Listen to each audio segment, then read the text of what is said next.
Welcome to homeo શક્તિ. આજના સમયમાં મેલ અને ફિમેલ બંને માટે કોઈ ગંભીર સમસ્યા હોય ને તો એ છે હેર ફોલિંગ.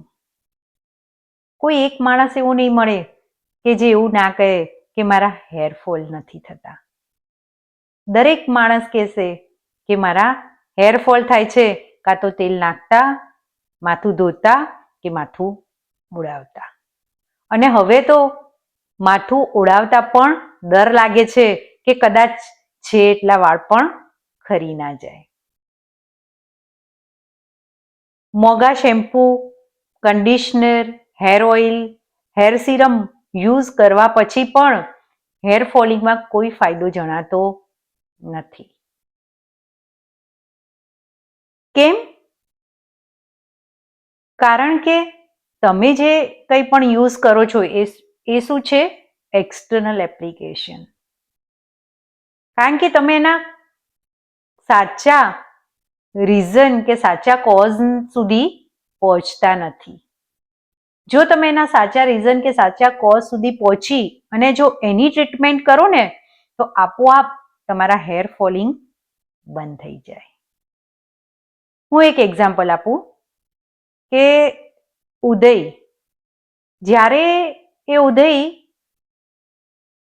વુડમાંથી ચડતી જ્યારે બહાર આવે છે ને ત્યારે આપણને દેખાય છે. અને જે જગ્યાએ દેખાય છે ને ત્યાંથી આપણે શું કરીએ છીએ? એને સાફ કરી દઈએ છીએ. પાછા થોડા દિવસ થાય છે, ફરીથી એ જગ્યા ઉપર દેખાય છે. એટલે શું થાય છે? ફરીથી સાફ કરીએ છીએ. જ્યાં સુધી એ ઉદયના મૂળમાં મેડિસિન નાખવામાં નહીં આવે, જ્યાં સુધી એને જડમૂળથી દૂર કરવામાં નહીં આવે, એમ તમે ગમે તેટલી વાર બહારથી સાફ કરશો પણ એ પાછી આવી જ જવાની છે. તો અહીં પણ હેર ફોલિંગમાં એવું જ છે કે ખરેખર હેર ફોલિંગ થવા માટે જવાબદાર કારણને જો શોધી અને જો એની ટ્રીટમેન્ટ કરવામાં આવે ને તો હેર ફોલિંગ આપોઆપ બંધ થઈ જાય. તો આજે ચલો આપણે હેર ફોલિંગના કેટલાક કારણોની ચર્ચા કરીએ. તો પહેલું કારણ છે હોર્મોન ઇમ્બેલેન્સ, જેમાં thyroid dysfunction, PCOD, PCOS, pregnancy વખતે હોર્મોન ઇમ્બેલેન્સ થવાના કારણે હેર ફોલિંગ, લેક્ટેશન પીરિયડ વખતે અથવા તો આફ્ટર ચાઇલ્ડ બર્થ ખૂબ જ હેર ફોલિંગ થાય છે. મેનોપોઝલ પીરિયડ વખતે હેર ફોલિંગ થાય છે. કે જો હોર્મોન ઇમ્બેલેન્સ બેલેન્સમાં કન્વર્ટ થઈ જાય ને તો આપોઆપ તમારું હેર ફોલિંગ ઓછું થઈ જાય.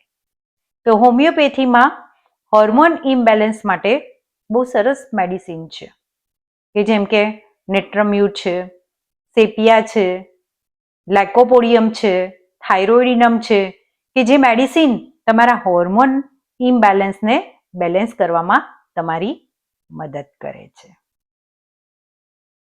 બીજું રીઝન છે ન્યુટ્રિશનલ ડેફિશિયન્સી.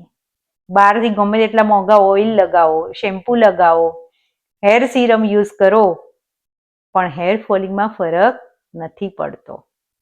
કેમ નથી પડતો? કેમ કે તમારી બોડીમાં iron, vitamin B12, calcium, D3, ઝીંક, પ્રોટીન આવા વિટામિન અને મિનરલ્સની ડેફિશિયન્સી છે. જ્યાં સુધી આ ડેફિશિયન્સીને સરપ્લસ નહીં કરવામાં આવે ત્યાં સુધી તમારું હેર ફોલિંગ બંધ થશે નહીં. તો એના માટે તમે વિટામિન અને મિનરલ્સ યુક્ત ફૂડ લઈ શકો છો અને સાથે તમે મલ્ટીવિટામિન્સ પણ લઈ શકો છો. અને એની સાથે જરૂર લાગે તો હોમિયોપેથિક મેડિસિન જેમ કે ફેરમ ફોસ કે જે આયર્નની ડેફિશિયન્સીને દૂર કરે છે, કેલ્કેરિયા ફોસ કે જે કેલ્શિયમ અને ફોસ્ફરસની ડેફિશિયન્સીને દૂર કરે છે. ત્રીજું કારણ છે સ્ટ્રેસ અને સ્ટ્રેઇન. આજની મોડર્ન લાઈફમાં કોઈ એક માણસ એવો નહીં મળે કે જેને સ્ટ્રેસ ના હોય. દરેક માણસને થોડો ઘણો સ્ટ્રેસ હોય જ છે, પણ એ સ્ટ્રેસને બેલેન્સ કરતા, એને હેન્ડલ કરતા આવડવું જોઈએ. તો તમે મેડિટેશન કે યોગા કરીને પણ તમારા સ્ટ્રેસને બેલેન્સ કરી શકો છો. સાથે સાથે નેટ્રમ્યુર, ઇગ્નેશિયા, લાઇકોપોડિયમ, કાલીફોસ જેવી મેડિસિન છે કે જે તમને સ્ટ્રેસને ઓછો કરવામાં મદદ કરે છે. ફોર્થ રીઝન છે acute or chronic illness cause the hair falling. ઘણા પેશન્ટ કહેશે કે સાહેબ મને ડેન્ગ્યુ થયો હતો, કે મને મલેરિયા થયો હતો, કે મને ટાઇફોઇડ થયો હતો અને એના પછી મારું હેર ફોલિંગ સ્ટાર્ટ થઈ ગયું છે. તો એવી કન્ડિશનમાં પણ ચાઇના, કાર્બોવેજ, ફ્લોરિક એસિડ, ધેન કાલીફોસ, લાઇકોપોડિયમ આવી મેડિસિન તમને હેલ્પ કરી શકે છે. ફિફ્થ રીઝન છે કે તમારા સ્કાલ્પમાં કોઈ પણ ફંગલ ઇન્ફેક્શન હોય કે સિબોરિક ડર્મેટાઇટિસ હોય તો પણ હેર ફોલિંગ થાય છે. તો એના માટે પણ હોમિયોપેથીમાં સરસ મેડિસિન્સ છે, મેઝેરિયમ છે, ગ્રેફાઇટિસ છે કે સલ્ફર છે, જે તમને આ પ્રોબ્લેમથી કાયમ માટે છુટકારો અપાવી શકે છે.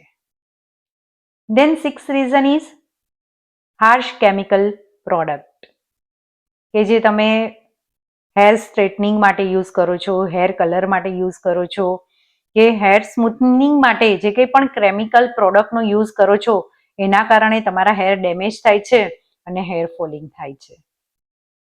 તો એના માટે પણ કેન્થારીસ કે જમ્બોરેડી જેવું હોમિયોપેથિક મધર ટિંચરને તમારા હેરમાં એપ્લાય કરી એનાથી મસાજ કરવાથી પણ ઘણો ફરક પડે છે. તો જો ખરેખર આમાંનું કોઈ પણ રીઝન તમારા હેર ફોલિંગ પાછળ જવાબદાર હોય ને તો પહેલા એ રીઝનને જો રિમૂવ કરશો ને તો તમારું હેર ફોલિંગ આપોઆપ ઓછું થઈ જશે. એટલે તમારા હેર ફોલિંગ થવા પાછળ હોર્મોન ઇમ્બેલેન્સ છે, ન્યુટ્રિશનલ ડેફિશિયન્સી છે, કે તમારા સ્કાલ્પમાં ડેન્ડ્રફ, ફંગલ ઇન્ફેક્શન કે સિબોરિક ડર્મેટાઇટિસ છે, કે તમે કોન્સ્ટન્ટ સ્ટ્રેસમાં અને સ્ટ્રેઇનમાં રહો છો, કે પછી તમે કોઈ એક્યુટ કે ક્રોનિક ઇલનેસના કારણે તમારા હેર ફોલિંગ થાય છે. તો જો કારણ પ્રમાણે એની ટ્રીટમેન્ટ કરવામાં આવે ને તો એમાં ચોક્કસ સારું પરિણામ મળી શકે છે. Thank you.